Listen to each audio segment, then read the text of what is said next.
जैसा कि आप सभी जानते हैं कि दिल्ली में कल एक ऐसा भयानक हादसा हो चुका है, एक ऐसी भयानक घटना हुई है जिससे कि सभी लोग आहत हैं।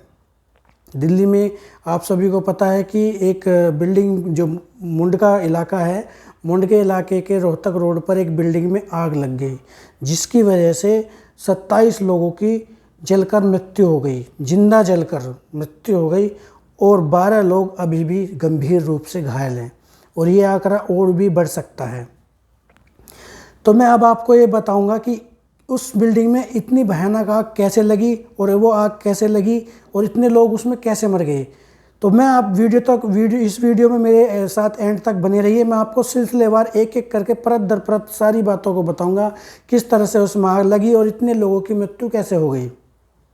सबसे पहले मैं आपको बिल्डिंग के बारे में बता देता हूँ। वो जो बिल्डिंग है वो 5 फ्लोर की बिल्डिंग है और उसमें एक जो कंपनी है, एक उसमें जो राउटर और सीसीटीवी बनाने वाली कंपनी काम करती थी, जिसका जो ग्राउंड फ्लोर है, ग्राउंड फ्लोर पर कार्यालय था उसका और जी क्या नाम स्टोरेज, जो कार्यालय और स्टोरेज जो बोलते हैं, जो जहाँ पर माल इकट्ठा करते, गोदाम बोल लो, कुछ भी बोल लो, वो उसके ग्राउंड फ्लोर पर था।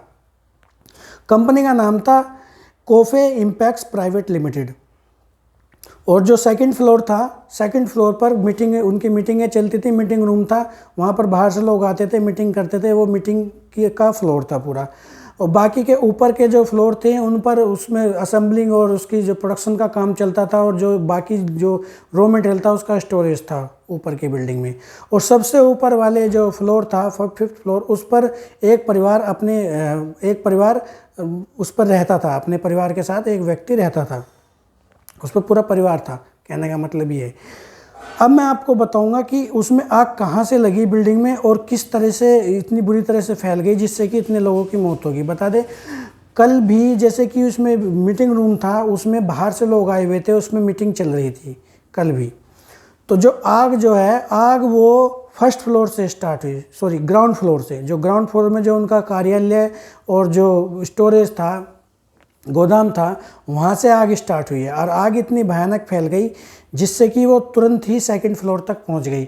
और सबसे बड़ी बात, उस बिल्डिंग में जो एंट्री करने का जो गेट था वो एक ही था और निकलने का भी गेट, एग्जिट का भी गेट एक ही था, जो कि रोहतक रोड से खुलता था। रोहतक रोड के से ही उसके बिल्डिंग के अंदर जाया जाता था और बिल्डिंग से बाहर निकला जाता था। वो जो पूरी बिल्डिंग थी, फ्रंट से पूरा शीशे लगे हुए थे, शीशे से लोग थी, कहीं से भी कोई भी हवा जाने का कैसा भी कोई साधन नहीं था, क्योंकि वो पूरी एक सुसज्जित जो आजकल बनती है बिल्डिंग, शीशे लगाकर ऐसी बनी हुई थी। तो उसमें जब ग्राउंड फ्लोर से जब आग स्टार्ट हुई तो वो धीरे धीरे सीढ़ियों के थ्रू एक सेकंड फ्लोर पर पहुंच गई। लेकिन जो second floor, third floor, fourth floor पर जो लोग काम कर रहे थे वो गेट बंद करके काम कर रहे थे, जिससे कि उनको आग का नहीं पता लगा। धुआं का जो गुब्बार था वो निकल गया, वो आग बंद होने की वजह से, गेट बंद होने की वजह से उनको उसका पता नहीं लगा कि बाहर क्या हो रहा है। वे अपने काम में व्यस्त रहे। और सबसे बड़ी बात, उस बिल्डिंग में कोई भी फायर एनओसी थी, जो फायर के जो इंस्ट्रूमेंट होते वो कुछ नहीं था। अगर फायर के इंस्ट्रूमेंट होते तो आग लगने के बाद में एक हॉर्न बजता है, एक सायरन बजता है, जिससे कि पुलिस के सभी लोगों को पता लग जाता है कि इस बिल्डिंग में आग लग गई। लेकिन उस बिल्डिंग में ऐसा कुछ ना होने की वजह से लोगों को बिल्डिंग में लगी हुई आग के बारे में नहीं पता। लोग जो सेकेंड फ्लोर से, जो फर्स्ट फ्लोर से लेकर और लास्ट तक अपना काम करते रहे। आग का धुआं जब धीरे धीरे जीने के थ्रू सबसे ऊपर पहुंचा तो जो ऊपर जो परिवार रह रहा था, उस सबसे पहले उसकी निगाह पड़ी उस परिवार की उस धुएं पर। उस परिवार ने किसी तरह से अपनी जान बचाकर दूसरी बिल्डिंग में चले गए, कूदकर दूसरी बिल्डिंग पर चले गए और ऊपर से गेट बंद कर दिया, जिससे कि जो वो धुआं था उस बिल्डिंग में ब्लॉक हो गया। और वो जो बिल्डिंग थी एक गैस का चैम्बर बन गई, क्योंकि कोई भी इसमें खिड़की नहीं थी, कुछ ऐसा नहीं, जो हवा पानी निकलने का सिस्टम नहीं था, क्योंकि शीशे से लॉक बिल्डिंग थी वो। और उसमें जो धुआं था, वो धुआं का गुब्बार था, वो उस बिल्डिंग में बढ़ता चला गया। लेकिन जब लोगों को पता लगा, जब जो सेकंड और थर्ड फ्लोर, फोर्थ फ्लोर पर जो लोग काम करते थे, जब उनको पता लगा कि इसमें आग लगी, धुआं जो गेट के नीचे से उनके अंदर जाने लगा, जो फ्लोर के अंदर गया, तब उन्हें पता लगा कि इस बिल्डिंग में आग लग गई है। तो तब तक जब उन्होंने गेट खोल कर देखा तो धुआं का अंबार इतना था कि उनको कुछ भी सामने का दिखाई नहीं दे रहा था। मतलब वो पूरी बिल्डिंग में आग इतनी बुरी तरह से फैल चुकी थी कि उनका निकलने का कोई भी साधन नहीं था, जो क्योंकि आग नीचे ग्राउंड फ्लोर पर लगी थी और जो आग थी, आग ने जो गेट था, गेट को घेर लिया था, गेट से जीने के थ्रू ऊपर को जा रही थी, जिससे कि निकलने का रास्ता बंद हो चुका था। वहाँ पर जो लोग थे उनका निकलने का कोई भी साधन नहीं था। और जो धुआं था, धुआं जो बिल्डिंग में शीशे होने की वजह से वो तो सारा का सारा धुआं बिल्डिंग में जमा होता गया और बिल्डिंग एक गैस चैम्बर की तरह बन गई। और जबकि ऊपर का जो गेट था जीने का वो भी बंद था, जिस वजह से कि क्या नाम जो बिल्डिंग थी वो गैस चैम्बर बन गई। तो कुछ जो स्थानीय लोग थे उन्होंने देखा कि बिल्डिंग में आग लग रही है, उन्होंने हिम्मत दिखाई, कुछ सीढ़ियाँ इकट्ठी की, सीढ़ी चढ़कर शीशे उसके जो फर्स्ट फ्लोर तक पहुंचकर उसके शीशे तोड़े। शीशा जब लोगों ने तोड़ा तो धुआं का इतना अंबार निकला, ऐसे धुआं निकला जैसे कि कोई फव्वारे की तरह, जैसे कि कोई पानी का फव्वारा निकलता है, इस तरह से धुआं निकला बाहर।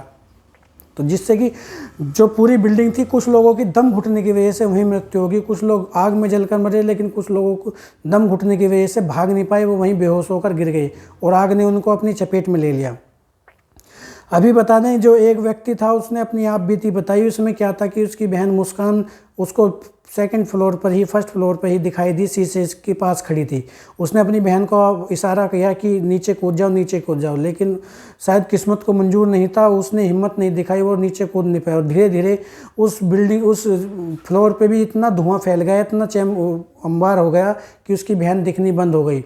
और वो व्यक्ति था, वो परेशान हो गया, विचलित हो गया, वो एकदम पुलिस का घेरा तोड़कर भी आगे पहुंच गया और सेकंड फ्लोर तक शीशे तोड़ने की कोशिश करी, लेकिन जिससे कि वो भी घायल हो चुका था। और पुलिस ने उसकी सुरक्षा को देखते हुए, उसके जान को खतरा होते हुए उसको पकड़कर बिल्डिंग से बाहर कर दिया। बता दें, लेकिन जो वहाँ पे जो जितने भी लोग मरे थे उनको जो है, जो राजीव गांधी अस्पताल में भर्ती, जो शवगृह है उसमें भेज दिया। और जो घायल थे उनका भी राजीव गांधी अस्पताल में इलाज चल रहा है। लेकिन जो शव थे, सब इतनी बुरी तरह से जले थे, उनको ये भी पता लगा पाना मुश्किल था कि वे आदमी हैं या औरत है। इतनी बुरी तरह से सब जले हुए हैं। इतनी भयानक जो घटना हुई है, इसमें जो इम्पैक्स, जो कॉफी इम्पैक्स कंपनी के जो संचालक है उसको गिरफ्तार कर लिया है पुलिस ने। और हालांकि ये देखा जा रहा है कि अगर फायर एग्जीबिशन होता, जो फायर के जो इंस्ट्रूमेंट अगर उस कंपनी में होते, शायद इतने लोगों की जान बचाई जा सकती थी। इतने लोग उसमें नहीं मरते। ये बहुत बड़ी दुर्घटना है, बहुत बड़ी घटना है कि जिसमें 27 लोगों की मृत्यु हो गई, जिसमें कि उसमें वहाँ पर 150 से ज़्यादा लोग उस बिल्डिंग में मौजूद थे और 12 से ज़्यादा लोग अभी घायल हैं और आगे ये आंकड़ा बढ़ भी सकता है। तो मैं आप सभी से अपील करूंगा, आप जहाँ भी कहीं भी कुछ काम कर रहे हैं, कोई भी अपनी बिल्डिंग संचालन कर रहा है, उसमें फायर एग्जीबिशन जरूर लगाए। उससे काफ़ी लोगों की जान बच सकती है।